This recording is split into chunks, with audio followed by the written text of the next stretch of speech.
Hello everyone, मैं हूँ दीपिका। आज की इस वीडियो में आप सुनेंगे गलता लोहा, जिसके लेखक हैं शेखर जोशी। तो आइए शुरू करते हैं। मोहन के पैर अनायास ही शिल्पकार टोले की ओर मुड़ गए। उसके मन के किसी कोने में शायद धनराम लोहार के आफर की वह अनुगूंज शेष थी, जिसे वह पिछले 3-4 दिनों से दुकान की ओर जाते हुए दूर से सुनता रहा था।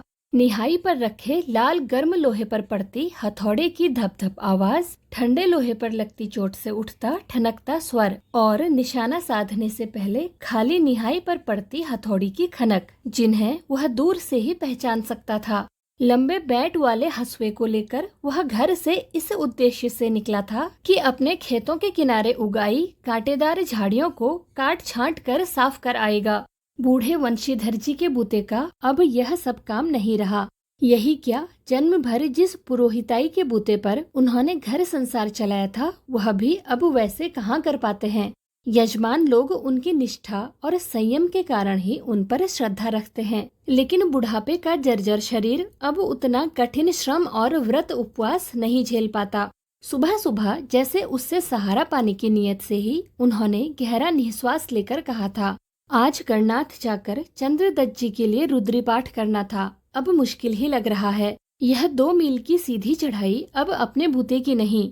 एकाएक ना भी नहीं कहा जा सकता। कुछ समझ में नहीं आता। मोहन उनका आशय ना समझता हो ऐसी बात नहीं, लेकिन पिता की तरह ऐसे अनुष्ठान पर जाने का न उसे अभ्यास ही है और न वैसी गति। पिता की बातें सुनकर भी उसने उनका भार हल्का करने का कोई सुझाव नहीं दिया। जैसे हवा में बात कह दी गई थी, वैसे ही अनुत्तरित रह गई। पिता का भार हल्का करने के लिए वह खेतों की ओर चला था, लेकिन हंसुए की धार पर हाथ फेरते हुए उसे लगा वह पूरी तरह कुंद हो चुकी है।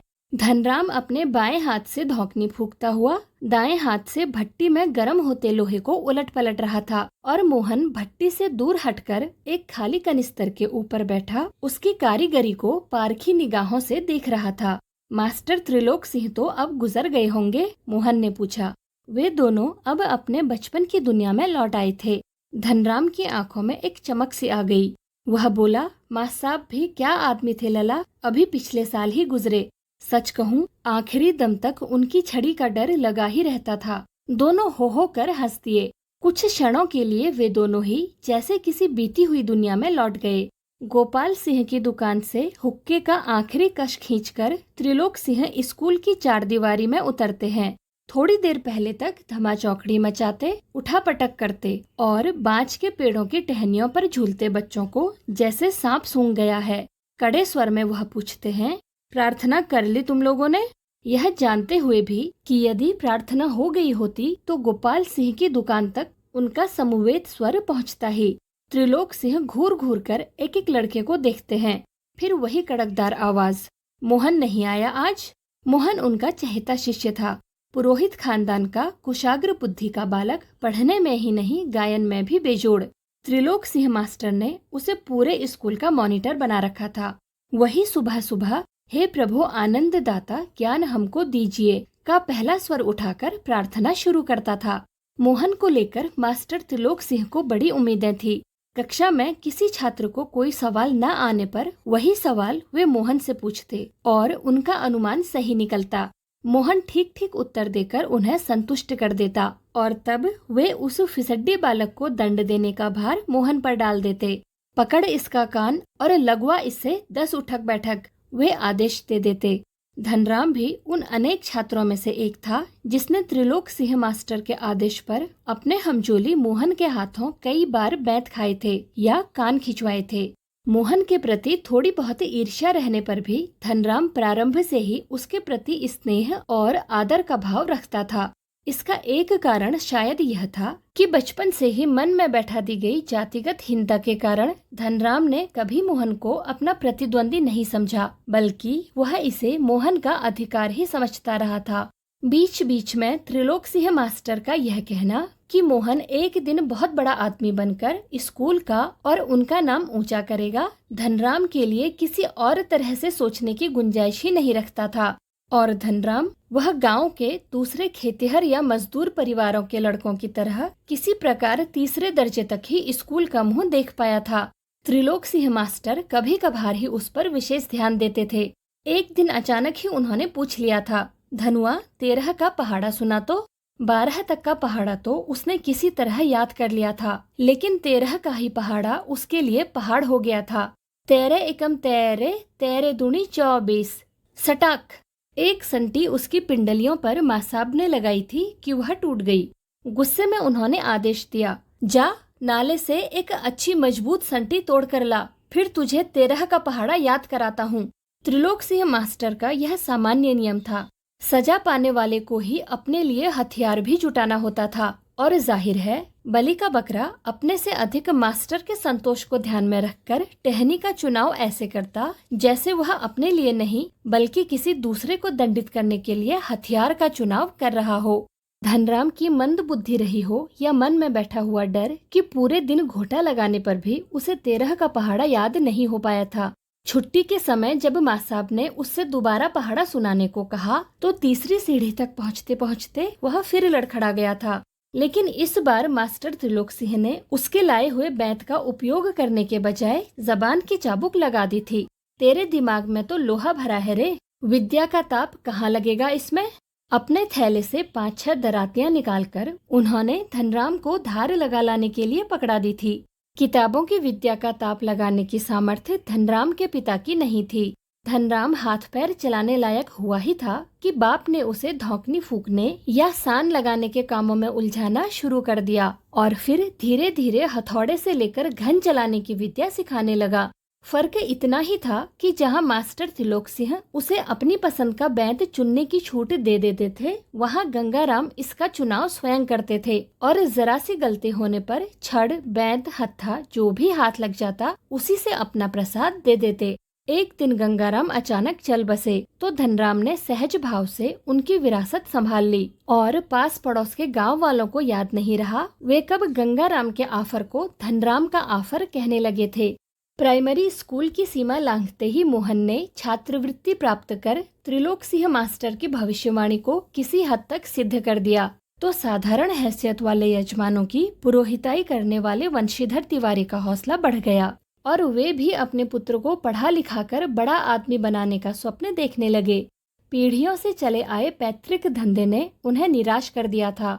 दान दक्षिणा के बूते पर वे किसी तरह परिवार का आधा पेट भर पाते थे। मोहन पढ़ लिखकर वंश का दारिद्र्य मिटा दे, यह उनकी हार्दिक इच्छा थी, लेकिन इच्छा होने भर से ही सब कुछ नहीं हो जाता। आगे की पढ़ाई के लिए जो स्कूल था वह गांव से 4 मील दूर था। 2 मील की चढ़ाई के अलावा बरसात के मौसम में रास्ते में पड़ने वाली नदी की समस्या अलग थी। तो भी वंशीधर ने हिम्मत नहीं हारी और लड़के का नाम स्कूल में लिखा दिया। बालक मोहन लंबा रास्ता तय कर स्कूल जाता और छुट्टी के बाद थका मांदा घर लौटता तो पिता पुराणों की कथाओं से विद्या व्यसनी बालकों का उदाहरण देकर उसे उत्साहित करने की कोशिश करते रहते। वर्षा के दिनों में नदी पार करने की कठिनाई को देखते हुए वंशीधर ने नदी पार के गांव में एक यजमान के घर पर मोहन का डेरा तय कर दिया था। घर के अन्य बच्चों की तरह मोहन खा पीकर स्कूल जाता और छुट्टियों में नदी उतार पर होने पर गांव लौट आता था। संयोग की बात, एक बार छुट्टी के पहले दिन जब नदी का पानी उतार पर ही था और मोहन कुछ घसियारों के साथ नदी पार कर घर आ रहा था तो पहाड़ी की दूसरी ओर भारी वर्षा होने के कारण अचानक नदी का पानी बढ़ गया। पहले नदी की धारा में झाड़ झंखाड़ और पाद पतेल आने शुरू हुए तो अनुभवी घसियारों ने तेजी से पानी को काटकर आगे बढ़ने की कोशिश की, लेकिन किनारे पहुंचते न पहुंचते मटमैले पानी का रेला उन तक आ ही पहुंचा। वे लोग किसी प्रकार सकुशल इस पार पहुंचने में सफल हो सके। इस घटना के बाद वंशीधर घबरा गए और बच्चे के भविष्य को लेकर चिंतित रहने लगे। बिरादरी के एक संपन्न परिवार का युवक रमेश उन दिनों लखनऊ से छुट्टियों में गांव आया हुआ था। बातों बातों में वंशीधर ने मोहन की पढ़ाई के संबंध में उससे अपनी चिंता प्रकट की तो उसने न केवल अपनी सहानुभूति जतलाई बल्कि उन्हें सुझाव दिया कि वे मोहन को उसके साथ ही लखनऊ भेज दें। घर में जहाँ 4 प्राणी हैं, एक और बढ़ जाने में कोई अंतर नहीं पड़ता, बल्कि बड़े शहर में रहकर वह अच्छी तरह पढ़ लिख सकेगा। वंशीधर को जैसे रमेश के रूप में साक्षात भगवान मिल गए हों। उनकी आंखों में पानी छलछलाने लगा। भरे गले से वे केवल इतना ही कह पाए कि बिरादरी का यही सहारा होता है। छुट्टियां शेष होने पर रमेश वापस लौटा तो माँ बाप और अपने गांव की दुनिया से बिछुड़कर सहमा सहमा सा मोहन भी उसके साथ लखनऊ आ पहुंचा। अब मोहन की जिंदगी का एक नया अध्याय शुरू हुआ। घर की दोनों महिलाओं, जिन्हें वह चाची और भाभी कहकर पुकारता था, का हाथ बटाने के अलावा धीरे धीरे वह मोहल्ले की सभी चाचियों और भाभियों के लिए कामकाज में हाथ बटाने का साधन बन गया। मोहन, थोड़ा दही तो ला दे बाजार से। मोहन, ये कपड़े धोबी को दे तो आ। मोहन, 1 किलो आलू तो ला दे। औसत दफ्तरी बड़े बाबू की हैसियत वाले रमेश के लिए मोहन को अपना भाई बिरादर बतलाना अपने सम्मान के विरुद्ध जान पड़ता था और उसे घरेलू नौकर से अधिक हैसियत वह नहीं देता था। इस बात को मोहन भी समझने लगा था। थोड़ी बहुत हीला हवाली करने के बाद रमेश ने निकट के ही एक साधारण से स्कूल में उसका नाम लिखवा दिया। लेकिन एकाएक नए वातावरण और रात दिन के काम के बोझ के कारण गांव का वह मेधावी छात्र शहर के स्कूली जीवन में अपनी कोई पहचान नहीं बना पाया। उसका जीवन एक बंधी बधाई लीक पर चलता रहा।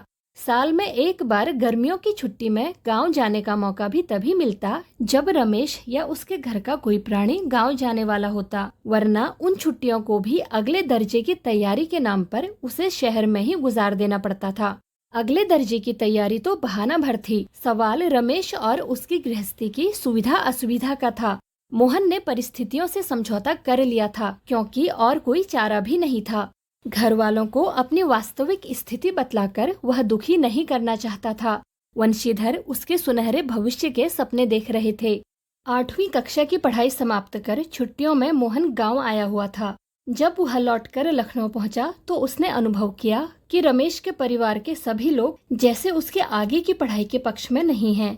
बात घूम फिरकर जिस ओर से उठती वह इसी मुद्दे पर जरूर खत्म हो जाती कि हजारों लाखों बीए एमए मारे मारे बेकार फिर रहे हैं। ऐसी पढ़ाई से अच्छा तो आदमी कोई हाथ का काम सीख ले। रमेश ने अपने किसी परिचित के प्रभाव से उसे एक तकनीकी स्कूल में भर्ती करा दिया। मोहन की दिनचर्या में कोई विशेष अंतर नहीं आया था। वह पहले की तरह स्कूल और घरेलू कामकाज में व्यस्त रहता। धीरे धीरे 1.5-2 वर्ष का यह समय भी बीत गया और मोहन अपने पैरों पर खड़ा होने के लिए कारखानों और फैक्ट्रियों के चक्कर लगाने लगा।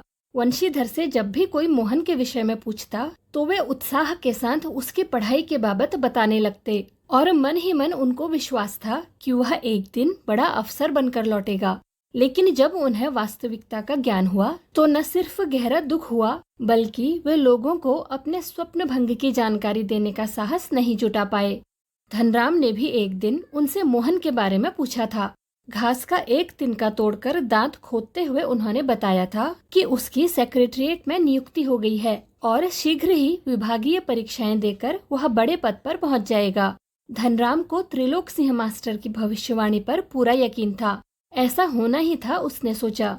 दांतों के बीच में तिनका दबाकर असत्य भाषण का दोष न लगने का संतोष लेकर वंशीधर आगे बढ़ गए थे। धनराम के शब्द मोहन लला बचपन से ही बड़े बुद्धिमान थे, उन्हें बहुत देर तक कचोटते रहे। त्रिलोक सिंह मास्टर की बातों के साथ साथ बचपन से लेकर अब तक के जीवन के कई प्रसंगों पर मोहन और धनराम बातें करते रहे। धनराम ने मोहन के हंसुए के फाल को बैंत से निकालकर भट्टी में तपाया और मन लगाकर उसकी धार गढ़ दी। गरम लोहे को हवा में ठंडा होने में काफी समय लग गया था। धनराम ने उसे वापस बैंत पहनाकर मोहन को लौटाते हुए जैसे अपनी भूल चूक के लिए माफी मांगी हो। बेचारे पंडित जी को तो फुर्सत नहीं रहती, लेकिन किसी के हाथ भिजवा देते तो मैं तत्काल बना देता। मोहन ने उत्तर में कुछ नहीं कहा, लेकिन हंसुए को हाथ में लेकर वह फिर वहीं बैठा रहा, जैसे उसे वापस जाने की कोई जल्दी न रही हो। सामान्य तौर से ब्राह्मण टोले के लोगों का शिल्पकार टोले में उठना बैठना नहीं होता था। किसी कामकाज के सिलसिले में यदि शिल्पकार टोले में आना ही पड़ा तो खड़े खड़े बातचीत निपटा ली जाती थी। ब्राह्मण टोले के लोगों को बैठने के लिए कहना भी उनकी मर्यादा के विरुद्ध समझा जाता था। पिछले कुछ वर्षों से शहर में जा रहने के बावजूद मोहन गांव की इन मान्यताओं से अपरिचित हो, ऐसा संभव नहीं था। धनराम मन ही मन उसके व्यवहार से असमंजस में पड़ा था, लेकिन प्रकट में उसने कुछ नहीं कहा और अपना काम करता रहा। लोहे की एक मोटी छड़ को भट्टी में गलाकर धनराम गोलाई में मोड़ने की कोशिश कर रहा था।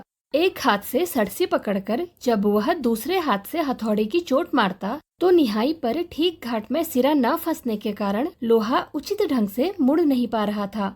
मोहन कुछ देर तक उसे काम करते हुए देखता रहा। फिर जैसे अपना संकोच त्याग कर उसने दूसरी पकड़ से लोहे को स्थिर कर लिया और धनराम के हाथ से हथौड़ा लेकर नपी तुली चोट मारते, अभ्यस्त हाथों से धौंकनी फूंककर लोहे को दोबारा भट्टी में गर्म करते और फिर निहाई पर रखकर उसे ठोकते पीटते सुघड़ गोले का रूप दे डाला। मोहन का यह हस्तक्षेप इतनी फुर्ती और आकस्मिक ढंग से हुआ था कि धनराम को चूक का मौका ही नहीं मिला। वह अवाक मोहन की ओर देखता रहा। उसे मोहन की कारीगरी पर उतना आश्चर्य नहीं हुआ जितना पुरोहित खानदान के एक युवक का इस तरह के काम में उसकी भट्टी पर बैठकर हाथ डालने पर हुआ था। वह शंकित दृष्टि से इधर उधर देखने लगा। धनराम की संकोच, असमंजस और धर्म संकट की स्थिति से उदासीन मोहन संतुष्ट भाव से अपने लोहे के छल्ले की त्रुटिहीन गोलाई को जांच रहा था। उसने धनराम की ओर अपनी कारीगरी की स्वीकृति पाने की मुद्रा से देखा। उसकी आंखों में एक सर्जक की चमक थी जिसमें न स्पर्धा थी और न ही किसी प्रकार की हार जीत का भाव। आज की इस वीडियो में बस इतना ही। वीडियो में अंत तक बने रहने के लिए आपका शुक्रिया। तो मिलते हैं अगली वीडियो में एक नए अध्याय के साथ। Thank you.